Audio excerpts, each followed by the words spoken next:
Une tortue qui ne sort jamais sa tête de sa carapace ne saura jamais si le jour est beau. Aujourd'hui, je reviens avec une belle histoire que vous allez savourer. Il s'agit d'un conte que j'ai nommé Le balafon magique.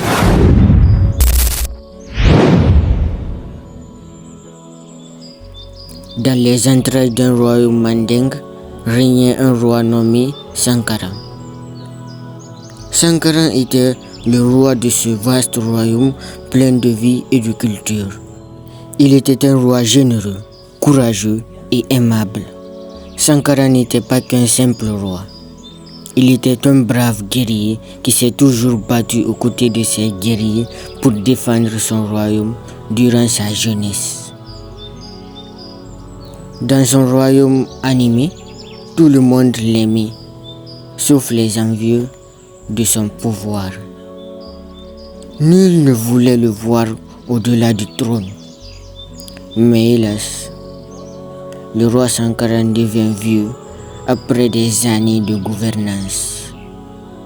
Si vieux que son visage s'assimilait à une carte temporelle. Ses rides bien tracées sur son visage racontaient différentes histoires. Il restait peu de temps à vivre pour Sankaran.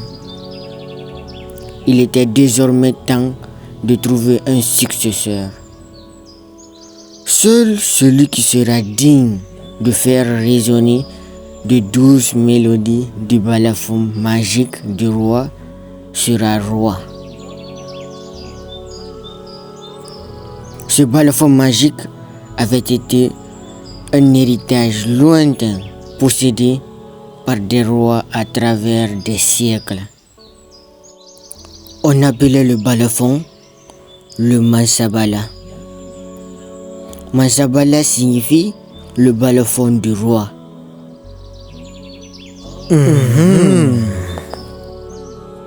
Un jour, pas comme les autres, Sankaran le roi organisa une grande cérémonie traditionnelle nommée Baladon. Au cours de cette cérémonie, il devait jouer pour la dernière fois le Mansabala afin de le déposer au centre du royaume à la merci de tout homme vaillant qui pourrait faire résonner ses mélodies. Pendant la cérémonie du Baladon, le roi joua le Mansabala au centre du royaume, entouré par tous les habitants. Avec un cœur plein d'allégresse, mais légèrement mélancolique, il fit résonner de douces mélodies du Mansabala. La prosodie de ces mélodies était si touchante que les habitants qui l'entouraient ne purent s'empêcher de pleurer. Ils étaient tristes d'assister au dernier jour de Sankaran. Après avoir fini de jouer le Mansabala, à l'aide de ses mains froides et tremblantes, Sankaran fit un court discours. Aujourd'hui, j'aimerais dire au revoir à tous les habitants de ce royaume. Dans quelques jours, je ne serai plus. N'ayant pas d'héritier, quiconque parviendra à jouer une seule mélodie à l'aide du Mansabala sera roi. Seul un homme au cœur pur pourra faire résonner le balafon, s'écria Sankaran avant de poser le Mansabala sur une pierre placée au centre du royaume grâce à l'aide de ses anciens.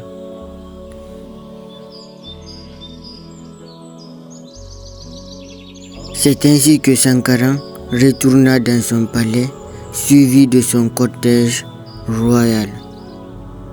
Il laissa derrière lui des habitants tristes.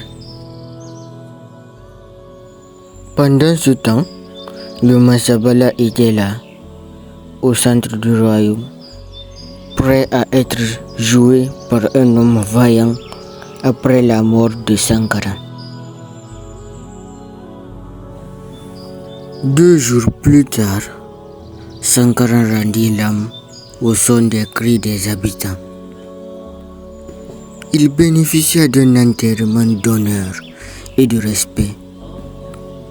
Peu de temps après sa mort, des hommes venant des coins et recoins du royaume se rendirent au centre du royaume pour jouer ne serait-ce qu'une mélodie du Massabala. Mais hélas, même une seule mélodie ne résonna du balafon depuis la mort de Sankara. À chaque fois que des hommes essayaient de jouer le Massabala avec le bâton qui était censé le faire résonner, un son de bois neutre résonnait du balafon, comme si Sankara avait emporté avec lui l'âme mélodieuse du Massabala. Presque tous les hommes du village tentèrent leur chance. Chasseurs, fils de riches, commerçants, agriculteurs, mécaniciens, ainsi de suite. Tous étaient à l'affût du pouvoir, sauf Kumba. Kumba était un jeune homme peu confiant. Fils de griot, il savait très bien jouer du balafon, mais il croyait que son cœur n'était pas assez pur pour jouer le Massabala. Tandis que des hommes avides et obsédés faisaient la course au trône, lui se contentait de passer ses journées assis aux côtés de son père devant leur case. De temps en temps, il allait débroussailler le champ de maïs de son père. Il voulait pourtant être roi. Un jour, comme d'habitude, Kumba était assis aux côtés de son père avec bonheur devant leur case. C'était un beau matin ensoleillé. Assis aux côtés de son père, griot, les yeux de Kumba étaient plongés dans l'azur du ciel, comme s'il essayait de voir à travers les lueurs de l'aube un avenir probable. Dans sa tête, il s'imaginait maître du trône qu'il n'osait point approcher. Après quelques minutes de réflexion, Kumba tourna la tête vers son père d'un air curieux, comme s'il voulait mettre fin à son doute. D'une voix curieuse mais hésitante, il souffla. Baba, penses-tu que je peux devenir un roi? Une tortue qui ne sort jamais sa tête de sa carapace ne saura jamais si le jour est beau.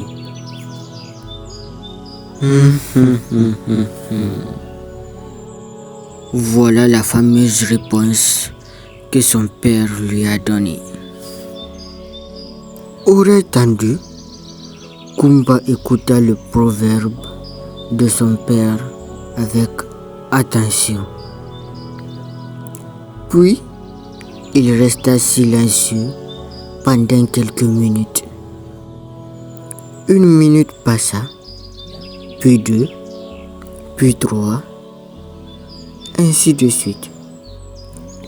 Son esprit était plongé dans une réflexion profonde, comme s'il méditait sur les mots de son père.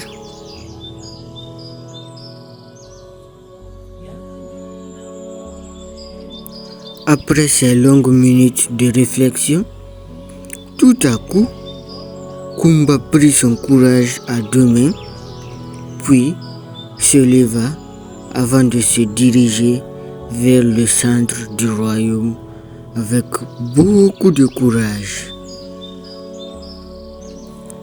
En regardant son fils s'éloigner à l'horizon, le père de Kumba s'écria: « Ah, mon sang !»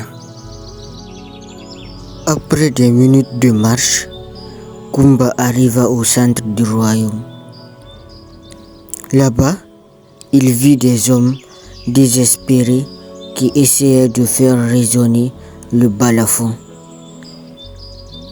Le balafon était là, posé tranquillement sur une pierre, tandis qu'il était entouré par des hommes agités. Il attendait son roi. Pas un simple roi, mais un roi digne, qui n'est ni orgueilleux ni cupide, comme l'a voulu Sankara. Mais qu'est-ce qu'il fait ici? Il croit vraiment qu'il est capable de jouer le Mansabala? Dit un des hommes d'un sourire narquois. Sous une pluie de moquerie, Kumba avança vers le Mansabala, tandis que tous les hommes étaient persuadés qu'il n'était pas assez fort pour pouvoir jouer le Mansabala.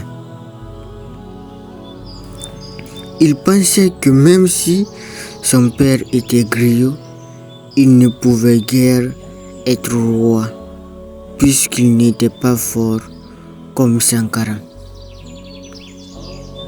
Un peu hésitant, Kumba prit le balakala des mains d'un homme qui venait à peine de tenter sa chance.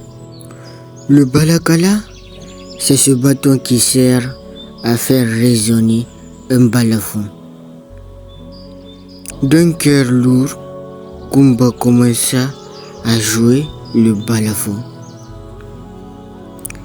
Si vous ignorez à quoi ressemble un balafon, alors il serait temps de le savoir. Le balafon est un instrument mandingue qui s'assimile à un xylophone. Cependant, il est fait de bois. Sous cet instrument sont placées de petites calebasses qui servent à créer des mélodies. Le balafon est un instrument culturel qui regorge d'histoires fascinantes. La différence entre les autres balafons et le Mansabala est que le Mansabala est magique. Alors que Kumba jouait le Mansabala, les yeux de tous les hommes présents s'écarquillèrent, certains d'émerveillement et d'autres de jalousie. Kumba avait réussi à faire jaillir des mélodies du Mansabala. Joyeux, il prit le Mansabala, puis se dirigea vers le palais. Les mélodies tintinnabullantes circulant dans le zéphyr du royaume alertèrent tous les habitants du royaume. Tous se dirigèrent vers le palais pour accueillir le roi. Même le père de Kumba y alla à l'aide de sa canne, persuadé que son fils était devenu un Mansa. Pendant ce temps, Kumba jouait fièrement le Mansabala avec une énorme allégresse. Tandis qu'il avançait vers le palais, les hommes qui se moquaient de lui criaient au roi. Kumba n'avait certes pas la force d'un guerrier, mais il avait le cœur d'un dirigeant, un cœur pur et diaphane. Arrivé au palais, Kumba fut accueilli par des gardes royaux. Aussitôt, il fut vêtu d'un immense boubou royal. Ainsi, les anciens du village le couronnèrent devant son père. Il fit désormais officiellement l'héritier de Sankara. Peut-être que s'il n'avait pas pris confiance, on n'aurait jamais connu le successeur du grand Sankara. Nous voilà à la fin de cette histoire. Merci pour les plus courageux qui ont su patienter jusqu'à la fin.